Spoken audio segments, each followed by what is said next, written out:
Welcome back. हम गुफ्तगू करें आबिद ज़ुबैरी साहब से और साकिब बशीर साहब से। साकिब साहब, ज़रा वक्त अब कम रह गया हमारे पास।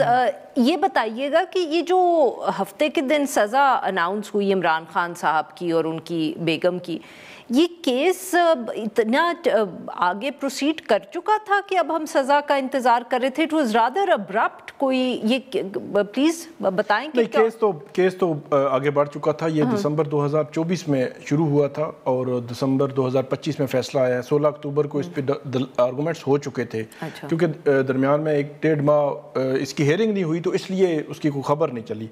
लेकिन ये है कि ये फैसला आया है, बड़ा अहम है। और इसमें बल्कि मैं सुन रहा था तारड़ साहब कह रहे थे कि ये सजा 190 मिलियन पाउंड केस के बाद शुरू। तो मेरे लिए हैरान कौन है कि अता तारड़ साहब जब वज़ीर इत्तलात हैं, वकील भी हैं बल्कि, तो उनको ये पता होना चाहिए कि 10 की 10, 15, 20 जितनी भी सजाएं हैं वो कंकरेंट चल रही होती हैं। 190 मिलियन पाउंड केस में हो, तोशा खाना में हो, 9 मई में हो, जितनी भी सजाएं हैं वो सारी इकट्ठी चलनी है। ऐसा नहीं है कि आप 100 साल बंदे को जेल में ही रखेंगे। अगर इस हिसाब से तो डॉक्टर यास्मीन राशिद फिर अगले 60 साल जेल में रहेंगी। 6 केसेस में 10-10 साल सजा हो चुकी है। तो ये हैरान कौन है। दूसरा, तोशा खाना 2 केस में वैसे ट्रायल ठीक हुआ। पहले ये होता था कि फेयर ट्रायल नहीं मिल रहा था, ट्रायल ठीक हुआ इस बार। लेकिन उसमें जो इशू है वो इशू ये है कि जो प्राइम मिनिस्टर ऑफिस से लेकर जो प्राइवेट अप्रेजर था इसमें, जिसने इसमें जो यहाँ पाकिस्तान में जिसकी कीमत लगाई थी उस बुल्गारी सेट की तकरीबन 58 लाख रुपया, तो इस दरमियान में तकरीबन 8-10 लोग इन्वॉल्व थे। तोशा खाना सेक्शन के लोग इन्वॉल्व थे, कस्टम डिपार्टमेंट के लोग इन्वॉल्व थे।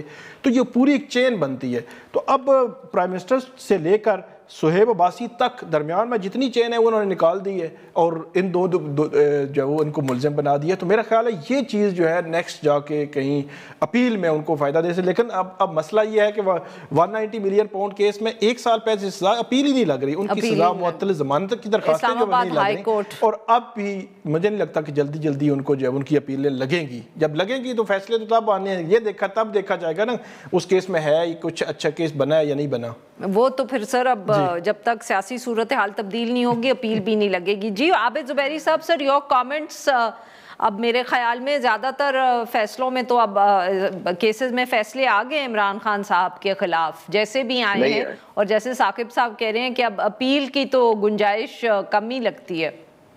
देखिए अभी 9 मई के ऊपर, अभी 9 मई में भी उनको ऊपर सजा उनको दिलवानी है। इन्होंने 9 मई का केस रह गया है जहां तक मेरे इल्म है। उसमें भी इनको शायद उम्र कैद की। मैं तो कह रहा हूँ जो अता तारड़ साहब जो बात कर रहे थे उसके मतलब तो आप इमरान खान साहब उनकी बीवी को सजाए मौत ही दे देते। एक आदमी जो 73-74 साल के हैं उनके ऊपर अगर आप कह रहे हैं कि वो 190 मिलियन के 14 साल के बाद फिर ये शुरू होगी, तो इससे अच्छा है आप उनको सजाए मौत ही दे देते। बहुत की सजा होगी ना जो ये चाह रहे हैं और जो चाहते भी हैं ये लोग।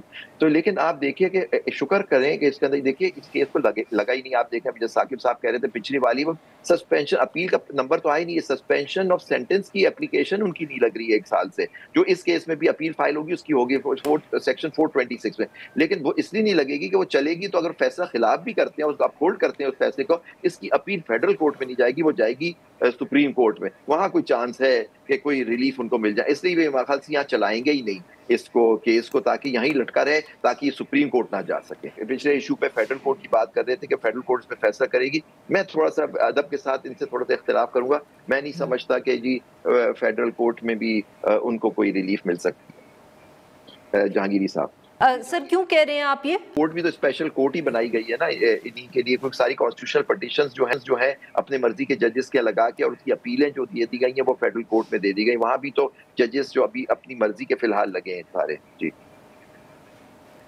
अच्छा, तो आपको लग रहा है कि क्योंकि वो साकिब साहब आप अपना व्यू को तब्दील करना चाहेंगे जो आबिद ज़ुबैरी साहब? हो सकता है लटका दें, ये ज़ुबैरी साहब का व्यू है। लेकिन एक चीज़ जो है वो ये भी हमें ज़राए से पता चली थी जो जहांगीरी साहब के करीबी ज़राए हैं, क्योंकि 30 दिसंबर को उनको 5 साल पूरे हो रहे थे। तो 20 या 19 दिसंबर को उनको घर भेजने के पीछे मुझे ये वजह पता चली कि ये सबक सिखाना, ये मकसूद था कि इनको सबक सिखाना है, हमने मिसाल बनाना है कि वो पेंशन उनको ना मिल सके।